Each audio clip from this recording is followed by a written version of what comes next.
Hello everyone and welcome. This is Curtis Jennings and Kyle Burns' Engi 450 homework on a how-to video.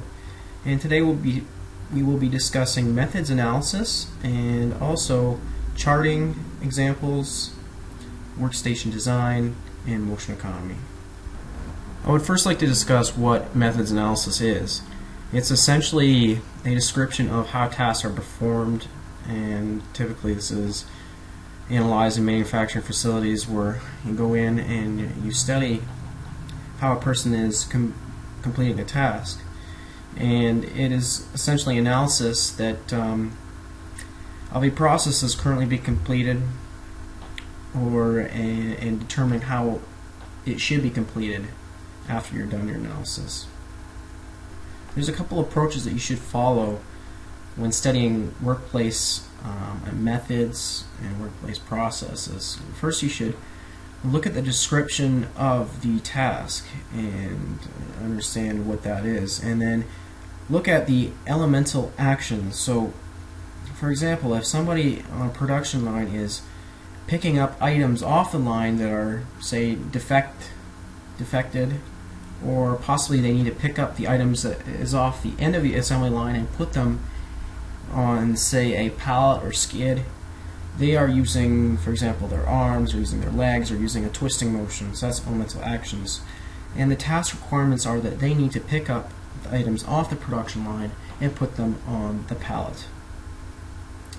And determining the risks, well, for that example, the twisting motion can be a problem for your back, and it can be also a problem for your knees. Say if you're not bending correctly, if you're standing on concrete for long periods of time, that can hurt your joints and cause them discomfort.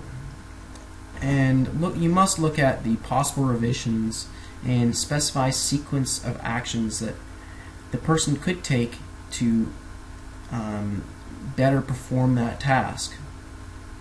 And methods analysis is also very important for understanding a benchmark for processing times, how long it should take for these tasks to be completed, and also how could we make the task easier for the individual to complete, and also how can we maximize production and minimize the cost for the company. So one of the methods of analysis is charting. Charting is used to analyze the activities of individual workers, groups of workers, worker machine systems, and other related objects such as materials, parts, and products.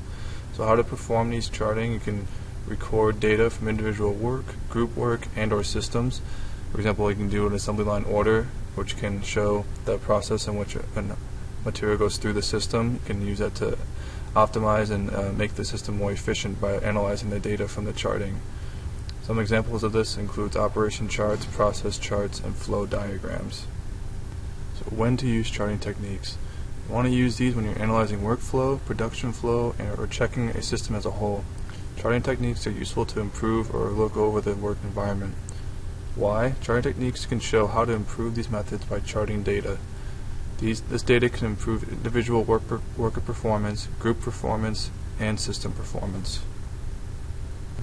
In discussing workstation design, it's important to understand that the topic is very specific to the task that is being performed.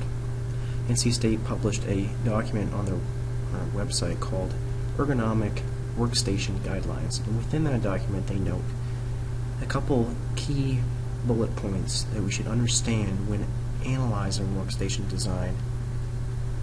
And they note that first off, it should enhance human abilities, and it should overcome human limitations.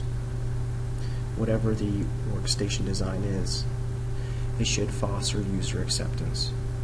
And from that, we should look at, is there anything we can eliminate from the current workstation that would eliminate awkward postures, repetitive motions, excessive effort, or required force, and also eliminate poor instrument displays, which may be hard to read or hard to decipher, and slow down a manufacturing operation or somebody who's trying to perform a task, and unsuitable ergonomic features. So, for example, if you're sitting in an office and the chair was uncomfortable, it'd make your back really sore after a while. That is unsuitable ergonomic feature. So, as noted before, we want to study workstation design when the efficiency of a process or a task is being affected. So, for example, if somebody who is working on a production line and bending over to pick something up and putting it on that production line many times, their back is going to get sore after a while. And essentially that is an unergonomic procedure and task. Another method of analysis is motion economy. These are used to help understand and advance task methods in a workplace. It helps save time when it comes to motions in a task, making more efficient movements. Perform motion economy by abiding by the principles of motion economy. Use also Murrow's approximation to determine how much rest a worker should get based on how much the shift is and how much work is being done.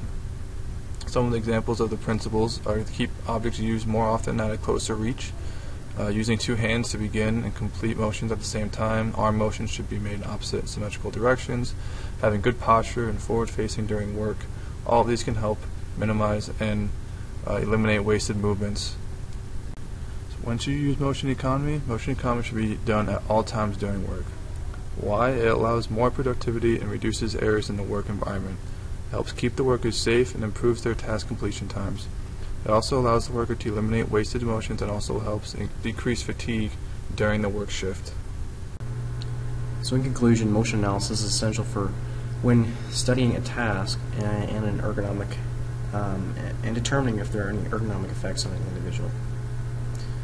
And also, charting and motion economy can improve a company's production and analyzes issues in the workflow processes of a workplace. And here are works cited, the references that we use within this presentation. Thank you very much.